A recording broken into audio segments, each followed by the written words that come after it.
Bonjour, Patrick Duval-Campana, conseiller municipal sortant. Monsieur le curé, eh bien on avait un curé à Oros qui est décédé. J'ai mes voisins qui habitent l'ancien presbytère et qui en fait une maison d'hôtes qui est très très bien tenue. Donc de temps en temps on a les curés de Langon qui viennent nous faire la messe à Oros. Mariage pour tous, je ne sais pas si on est beaucoup concerné à Oros, mais bon, c'est une évolution sociétale et c'est le rôle du maire d'appliquer la loi.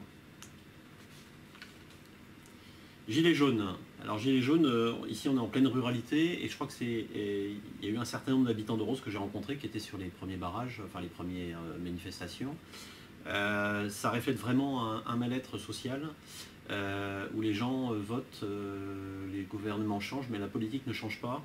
Et c'est un peu toujours les mêmes qui sont les plus défavorisés. Notamment sur le prix du carburant. Ici à la campagne on a besoin d'une voiture. C'est très important d'avoir une fiscalité qui soit moins discriminante pour les gens qui ont besoin de leur voiture.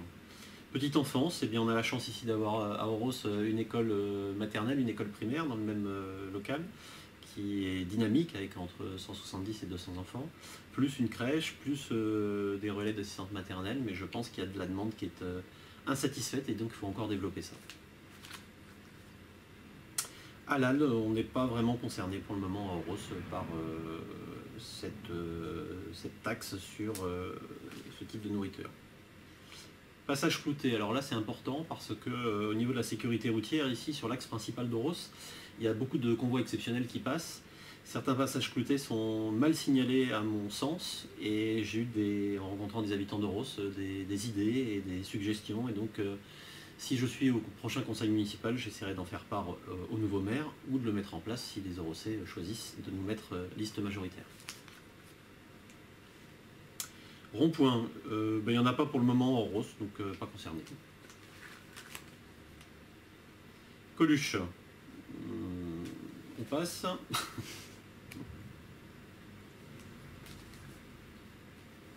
Argent, le problème des communes, c'est qu'aujourd'hui elles sont de plus en plus dépendantes de l'État. La suppression de la taxe d'habitation, c'est peut-être très bien, mais ça va être compensé par quoi? Certainement par une hausse des autres taxes. Et ça enlève de l'indépendance financière aux communes, et ça c'est très regrettable parce que le maire est aujourd'hui responsable de presque tout, mais décideur de presque rien. Et c'est une évolution qu'il faudra faire évoluer de façon à redonner du pouvoir aux élus locaux. Logement social, on en a quelques-uns en Oros, j'ai eu l'occasion de rencontrer certains habitants. C'est là qu'on s'aperçoit qu'il y a vraiment des gens en difficulté à Oros et qu'il faut essayer de faire en sorte de les aider.